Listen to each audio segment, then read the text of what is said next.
სახელითა მამისათა და ძისათა და წმინდისა სულისათა ჩვენთან არის ღმერთი. ფილიპე მაკედონელს, ალექსანდრე მაკედონელის მამას, როდესაც შეეძინა თავისი საყვარელი შვილი ალექსანდრე, ძალიან გაუხანგძლივდა ნადიმი. მოკლედ ბიჭი შეეძინა და კეიფობს. და ეკითხებიან, რომ რა ამბავია ამდენი კეიფიო, ასე გაგეხარდაო შენი შვილის დაბადებაო? ჩემი შვილის დაბადება რა თქმა უნდა გამიხარდაო, მაგრამ უფრო მეტად გამიხარდაო ის, რომ ის არისტოტელეს თანამედროვე იქნებაო. არისტოტელე იყო ალექსანდრე მაკედონელის მასწავლებელი და მოძღვარი. აი ასე ყველა მართლმადიდებელი ქრისტიანს საქართველოში ცხოვრებს და მოღვაწეს და ყველა სასულიერო პირს, მაღალი და დაბალი იერარქიის მქონეს გვიხარია, რომ ჩვენ ლეგენდარული ეპოქალური ბუმბერაზი პატრიარქის პატრიარქობის პერიოდში მოღვიწია ჯვრის მტვირთველობა და ის არის ყველა ჩვენთაგანის მამა, მასწავლებელი, მეგობარი, ძმა და სანიმუშო პიროვნება. ცოტა გადამეტებული მგონია, რომ გლოვის დღეებია გამოცხადებული. გლოვის დღეები კი არ არის, მადლიერების დღეებია, ჩემო ძვირფასებო. თქვენ ხედავთ, ენა უძლურია ეს ყველაფერი აღწეროს, რომ დარწმუნებული ვარ, რომ იმ ადამიანების რიგებში ყველა არ არის მართლმადიდებელი, ყველა არ არის ქართველი. ეს არის მადლიერი საზოგადოება, რომელიც საზოგადოებაც გძნობდა სიმშვიდეს, ხარიზმას, მადლს და ისინი ხვდებიან, რომ კათოლიკოს პატრიარქი ილია მეორე არ არის წარსული პიროვნება, მომავლის პიროვნება. კი არ დამთავრდა მისი პატრიარქობა, იწყება მისი პატრიარქობა და ის არ გახავთ უკანასკნელი მოჰიკანი, ის დაჭირდა ზეციურ საქართველოს, რათა უკეთ გაიგონ ჩვენ შესახებ ყველაფერი, ჩვენ ძალიან დიდი მეოხნი გვყავდა ზეცაში და დამიჯერეთ თუ ოდნავ მაინც გჯერათ ჩემი, რომ ჩვენი კათოლიკოს პატრიარქი ზეციდან შეგვეწევა და იქიდან იფიქრებს ჩვენზე. მაგრამ სანამ ეს ჩვენთვის ჯერ განცხადებული არ არის ბოლომდე, თუმცა ამაზე დიდი სასწაული რა გინდათ, ხო თქვენ მოსმენილი გაქვთ სერაფიმ საროველის სიტყვები, რომ საკმარისია ერთმა ადამიანმაც მოიპოვოს სულიწმიდის მადლი და მის გარშემო ათასები ცხონდებიან. ათასები კი არა, 100,000-ები. დღეს მსოფლიო 60 ქულო მართლმადიდებელი ეკლესია ხარობს, რომ აი ესეთი ახოვანი, მორკინალი ბოროტებასთან 21 საუკუნეში, როდესაც ლიბერალიზმი არის აყვავების პერიოდში და ვერანაირ ავტორიტეტს ვერც ოჯახებში, ვერც ქვეყნებში, ვერც ეკლესიაში, როგორ სადღაცა პროვინციაში, პატარა ქვეყანაში ასეთი მოღვაწე, ასეთი შეიძლება ითქვას ღირსი პიროვნება შვიდად, წყნარად აღესრულა და მისი აღსასრულის შემდეგ თითქოს გამოიღვიძა ქვეყანა. თითქოს კი არა. ხშირად ამბობდა ხოლმე ივერია გაბწყინდება. ივერიის გაბწყინება დაიწყო 17 მარტს, როდესაც გარდაიცვალა კათოლიკოს პატრიარქი ილია მეორე და ნამდვილად ჩვენ სამგლოვიარო არაფერი არა გვაქვს, ჩვენ მადლიერებით, ვინც მოვახერხეთ და მივედით მის ცხედართან, მამა ზაქარიასაც ვესაუბრე გუშინ, მეც ვიყავი, ორი სიტყვა უთხარით, რომ კვაპატიე უწმინდესო, მე პირადად ხშირად განვეკითხავდი, პირდაპირ გეტყვით, ეხლა არა, უფრო ადრე, შედარებით გამოუცდელი ღვდელი რო ვიყავი და არც ეხლა ვარ დიდი გამოცდილი, მაგრამ ძალიან ხისტი და თითქოს ეკლესიის ბურჯი ვიყავი და პატრიარქი არ იყო თითქოს და მე ვიყავი მეტად და ხშირად არ მომწონდა რაღაცეები და მე მივხვდი, რომ ამხელა ბუმბერაზი პიროვნება იყო და თავისი თავდაბლობით და სიყვარულით რამე გვასწავლა. რამდენი სულიერი ჭურვი ეშმაკისგან ნასროლი არიდა მან საქართველოს. სამწუხაროდ ამას გარკვეული ადამიანები ვერ ხვდებიან, მაგრამ 90%-მა არ არის მე მგონი გაზვიადებული რიცხვი და უფრო მეტმა ადამიანმა იგრძნო ვინ დატოვა ეს სოფელი ვინ გადაიტყორცნა ზეციურ იერუსალიმში და რამხელა ადამიანი იყო ჩვენი პატრიარქი ილია მეორე და სულაც არ არის შემთხვევით რომ დიდი მარხვის მეოთხე კვირაში დიდი მარხვის 2026 წლის დიდი მარხვა განსაკუთრებით იოანეს სინელის და 40 მოწამის სებასტიას ტბაში მოწამეთა ხსენება ოქროს ასოებით ჩაიწერება ჩვენი ქვეყნის და ჩვენი ეკლესიის ისტორიაში და ყოველთვის ჩვენ ამას მოვესწრებით, როდესაც იქნება მეოთხე კვირა, პირადად მე პირობას გაძლევთ, რომ შეგახსენებთ ამას, რომ აი ჩვენი უწმინდესი და უნეტარესი პატრიარქი, რომელმაც აქაც გადამეტებული არ იქნება და გაზვიადებული იოანეს სინელის მიერ აღწერილი 30 საფეხური, რომელიც იწყება ამ სოფლისგან განშორებით, გაიარა ლოცვაში, თავდაბლობაში, ცრემლებში, სიყვარულში, მოთმინებაში და დაიმკვიდრა, ასე თქვათ, ზეცა. არ ვიცი, შეიძლება ვჩქარო, მაგრამ მე ასე მგონია, მაპატიეთ ჩემი სულ სწრაფობა, მაგრამ აი ამისი მოწმე არის დღევანდელი დღეები. 4-5 დღის განმავლობაში ნაკადი საზოგადოების არ წყდება და დარწმუნებული ვარ, ციხეების კარები რო გავაღოთ, ერთი პატიმარი არ დარჩება, ყველა სამებაში წამოვა ან სიონში. რო შეიძლებოდეს სავანტყოფოებიდან სნეული ადამიანების გამოსვლა, ყველა წამოვიდოდა პატრიარქის მადლობის სათქმელად. რო შეიძლებოდეს ჩვენი ემიგრანტების ჩამოსვლა, ყველა ემიგრანტი ჩამოვიდოდა დარწმუნებული ვარ და მადლობას მოახსენებდა ჩვენ პატრიარქს. ზოგი უკვე შეშინდა და იძახიან, რომ რა გვეშველება, რა იქნება ამის მერე? ეს უმეცრებაა, ჩემო ძვირფასებო. მე თქვენ არ დაგტოვებთ ობლად, იესო ქრისტე ამბობს. როდესაც იესო ქრისტე ტოვებს ამ სოფელს და უნდა გეცემანიის ბაღში ილოცოს და მოხდეს მერე ჯვარცმა, საღვთელმთავრო ლოცვას აღასრულებს და გამოყავს განსაკუთრებულად გამოარჩევს პეტრეს, იაკობს და იოანეს. რაში ჭირდება? არაფერში, მაგრამ უნდა რომ ასწავლოს მომავალ ეპისკოპოსებს, მომავალ ღვთელმთავრებს, მომავალ საღვთელოებას, რომ განსაცდელში როცა ხარ, უნდა ილოცო. სამჯერში აფხიზლებს და რა შეუბნება, გთხოვთ რომ დაიმახსოვრეთ. ილოცეთ, რომ არ ჩავარდეთ განსაცდელში, სული მხნია და ხორცი უძლური.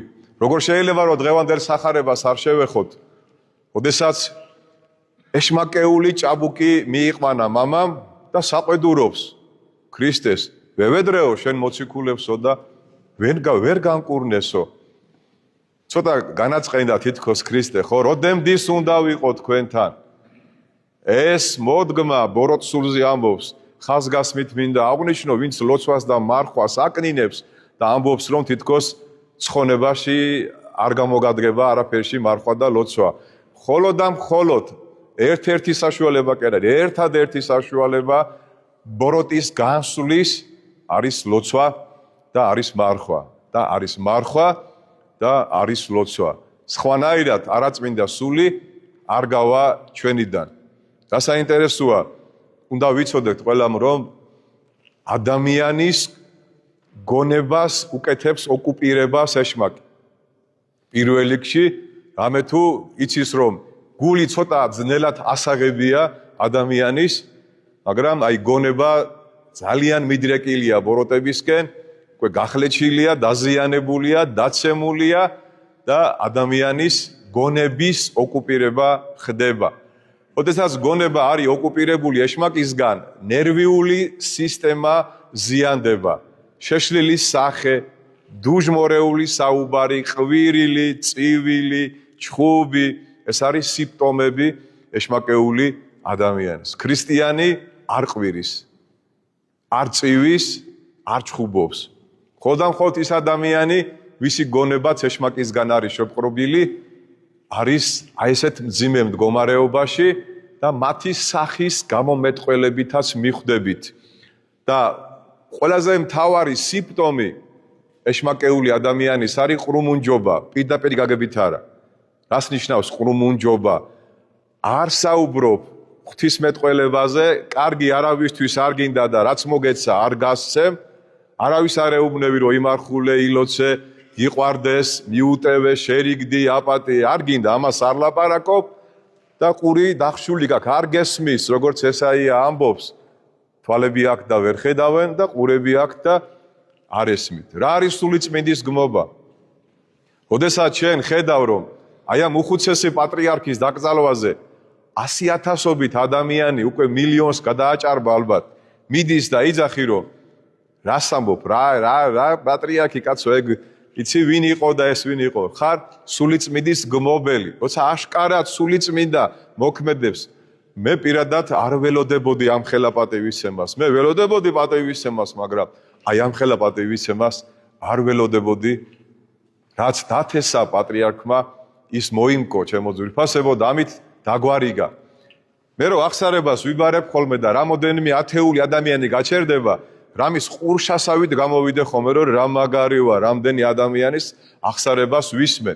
და თქვენ წარმოგიდგენიათ ჩემო კარგებო, პატრიარქ საქართველო კი არა. მთელი სოფლიო სამართლმადიდებლო ფეხზე უდგას და ზუსტად ვიცი რომ დღეს ყველა ეპისკოპოსი, ყველა ღუდელი თავის სამრევლოს ეთქვით, რომ ქრისტიანობა არის მომავლის რელიგია.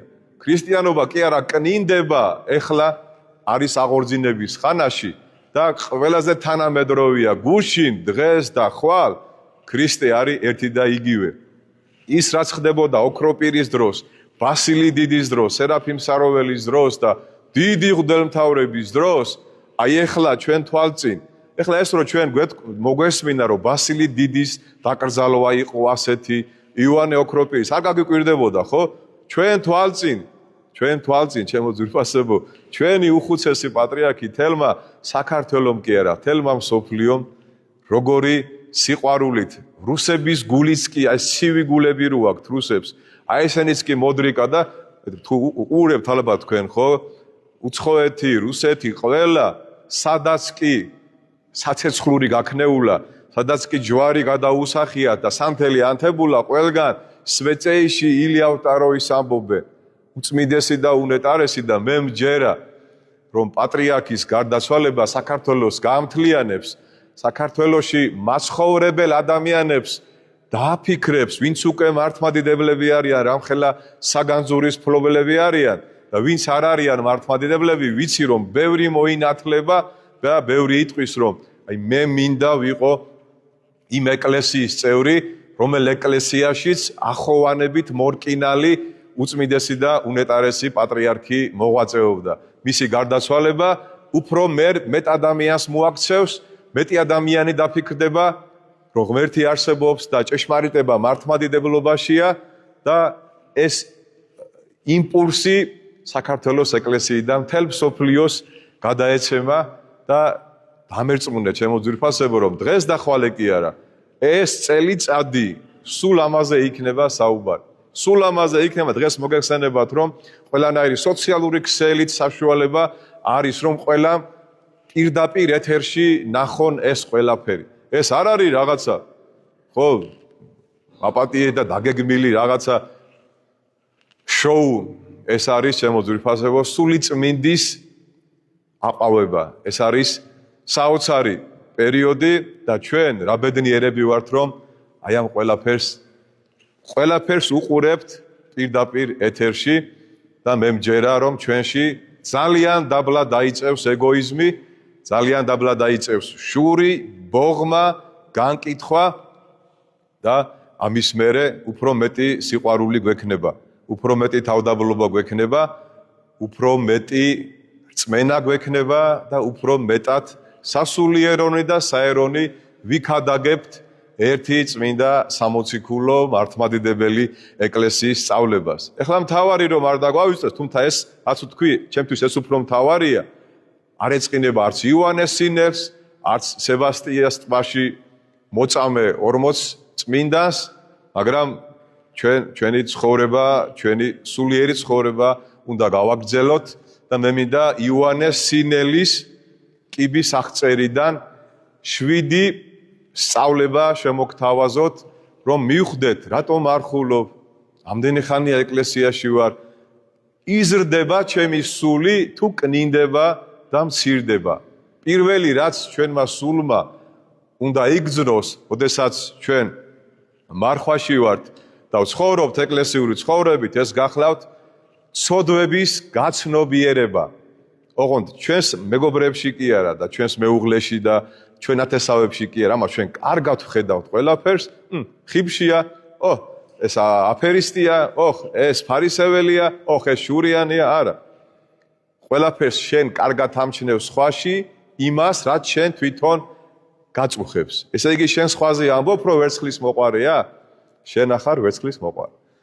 შენ ამბობ სხვაზე, რომ შურიანია, შენ ახარ შურიანი, იმიტომ რომ შურიანი ყველაზე კარგად ხედავს ახალ მანქანას, ახალ ფექსაცმელებს, ვინმეს ბედნიერებას და სიხარულს. ამიტომ ჩვენ თავში უნდა დავაცნობიეროთ, მაგრამ იუდასავით კი არა, რომ იუდამ გააცნობიერა თავისი ცოდვა, მაგრამ იმის იქით აღარ წასულა, უკან მიიტანა 21 ვერცხლი, მაგრამ რა, აღარ ეყო სიყვარული და რწმენა, რომ ჩემი მოძღვარიო არ მაპატიებსო, ისეთი ცუდად მოვიქეციო.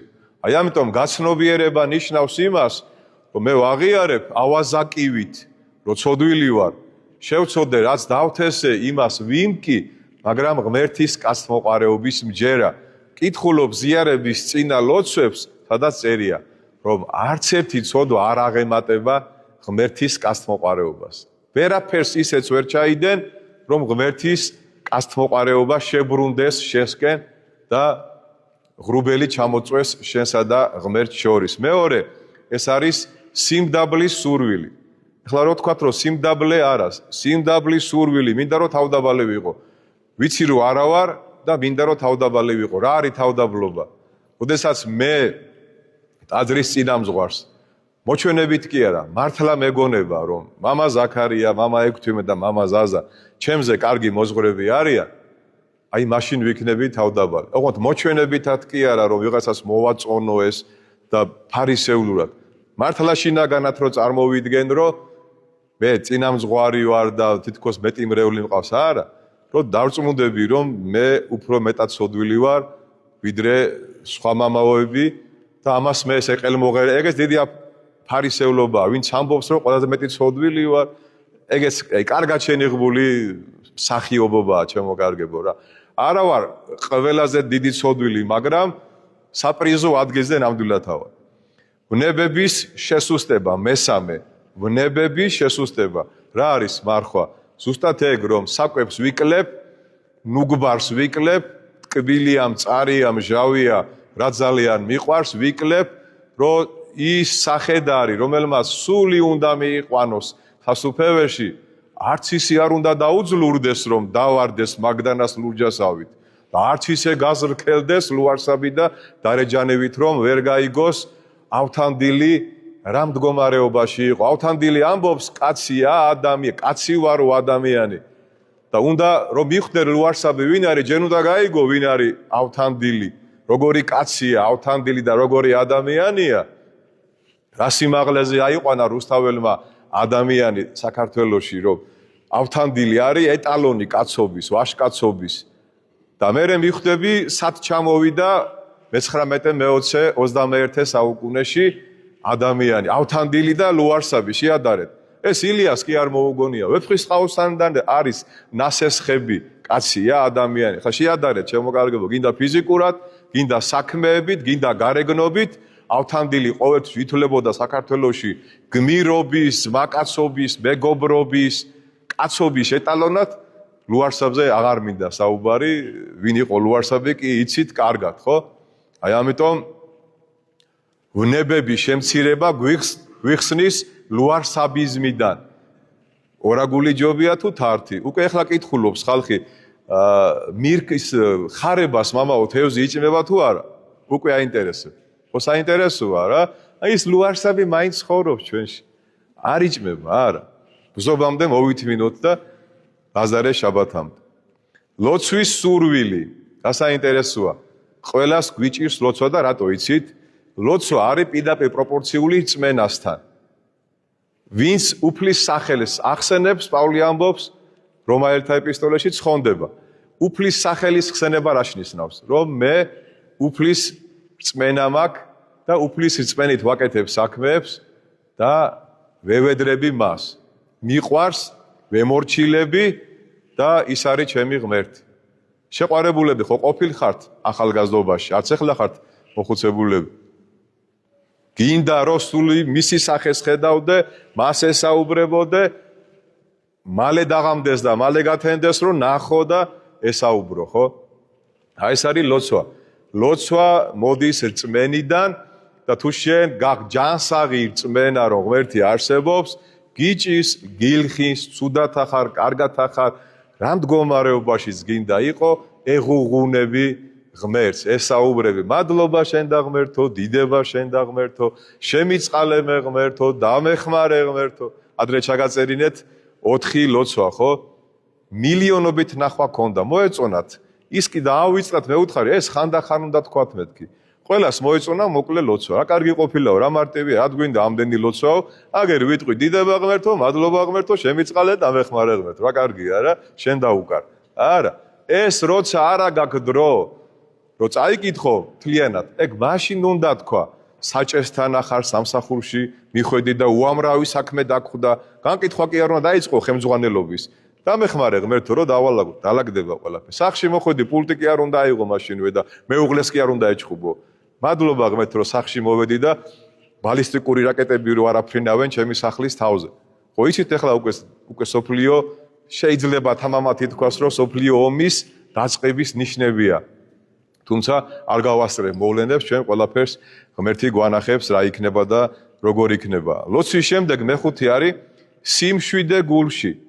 თუ შენი სული იზრდება და შენ კარგად მარხულობ, დასაბამელი კი არა ხდები, იმიტომ რომ ხორცს არ აჭამ. ძალიან ბევრი ქრისტიანი ვიცი, სახში ყვირის, წივის, ჩხუბობს და მოკლედ მეზობლებს უკვე გააცნო თავი, ყველა მიცის რომ მარხვაზეა. ყველა მიცის მარხვაზე როა, ყველას ეძახის ეშმაკეულები ხარ, ჯოჯოხეთში წახვალთ, აი მე 64-ში წავალ, თქვენ ჯოჯოხეთში წახვალთ. არიციან პავლე მოციქულის სიტყვები, რომ საჭმელ სასმელი კი არ მიგოახლოვებს ღმერთს. და ხორცის მჭამელი ნუ განეკითხავს ხორცის არა მჭამელს. თუ სტუმრად წახვედი, დამთავრდა მარხვა. თუ საქართველოს დატოვე, დამთავრდა მარხვა. შეგიძლია გაიმიხსნილო. მაგრამ შეზღუდე ინტერნეტი, შეზღუდე განკითხვა, შეზღუდე ბოღმა, შური და რა ვიცი, უამრავი რაღაცა. სიმშვიდე გულში უნდა ვიგზნოთ. ზოგი იტყვის, რა სიმშვიდე უნდა ვიგზნოთ, კაცო? აგერ ირანი იბომბება, აზერბაიჯანის დაბომბეს, აგერ ჩვენ გვიმზადებენ რაღაცებს. სიმშვიდე ეგ არის ზუსტად რომ მე არ მეშინია პოლიტიკური ლიდერების, მე არ მეშინია ვიღაცების მუქარის. რატო? თუ ღმერთია ჩემთან, რას მიზავს მე კაცი? და თუ ღმერთი არ არის ჩემთან, ჭიანჭველისა შეიძლება რომ შეგეშინდეს. მეექვსე ეს გახლავთ სიყვარულის ზრდა. ეხლა იტყვით რომ ჯერ რა ზრდაზეა ლაპარაკი, აქ საერთოდ? ხო არა, რა ზრდაზეა ლაპარაკი. სიყვარული სად არის დასახელებულია იოანეს სინელში, ბოლოს 30 საფეხურია სიყვარული.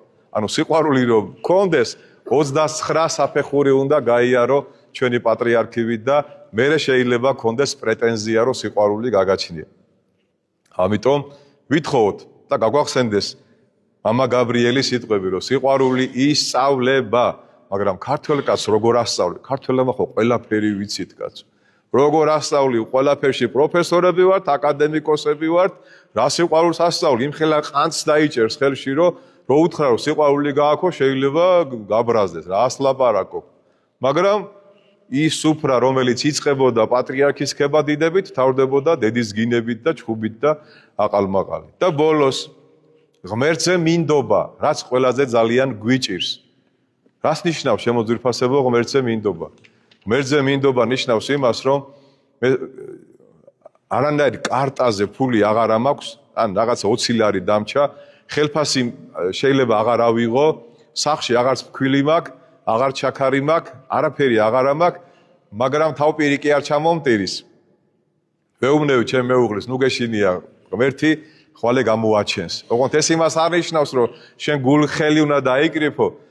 ჩემ მეგობარს მამა ეუბნება რომ წამოდიო შილო ვენახიო დავამუშაოთო და მამაო შენ სახარებას არ აკითხულობო ქრისტე რას ამბობსო კაცო აგერო ფრინველებიო და ჭიანჭველები და ცხოველებიო არა თესავენ არა ხნავენო და ღმერთი აჭმევთო და რად გვინდაო მუშაობაო აგერ ღმერთი მოგცემსო ეს იდიოტობაა ჩემო კარგო ეს არის სულიერი იდიოტობა ღმერთი გეუბნება შილო გაატოკე ხელი მაგრამ მარტო ხელის გატოკებით არ გამოვა არაფერი თუ ღვთისწყალობა არ არის არაფერი არ გამოვა შეიძლება შენ ბანკში 1000 დოლარი კონდეს შენახული და გეგონოს რომ ყველაფერი კარგად იქნება როგორ წერია ბოლოს ჯამში რა იქნება ქუჩაში ეყრებაო ოქრო ვერცხლი ფული არავის არ დაჭირდება ვერაფერს ვერ იყიდი არანაირი ფასეულობა აღარ იქნება მამონას კერპის თაყვანისცემა უკვე სხვა ფასეულობები იქნება მაშინ რა იქნება მთავარი ღირსება იქნება სულის გადარჩენა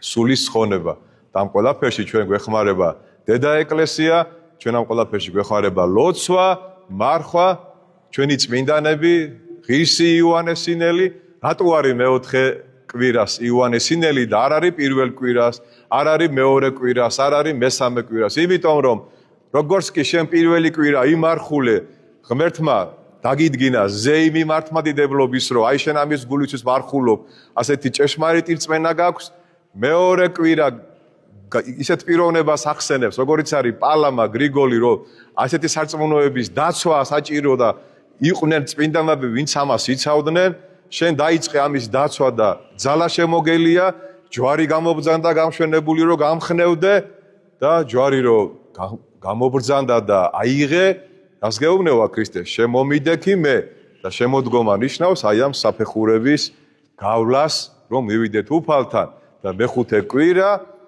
ისევ გახლავთ სინანულის კვირა მარიამ მეგვიპტელის კვირა ნახეთ რა ლამაზად არის ჩემო ძვირფასებო ეს ყველაფერი დალაგებული ჩვენისღა დაგჩვენია აი ეს ყველაფერი შევასრულოთ თავდაბლობით სიყვარულით და პატივი მივაგოთ ჩვენს უწმინდეს პატრიარქს ჩვენთან არის ღმერთი 4 საბათს გვექნება როგორც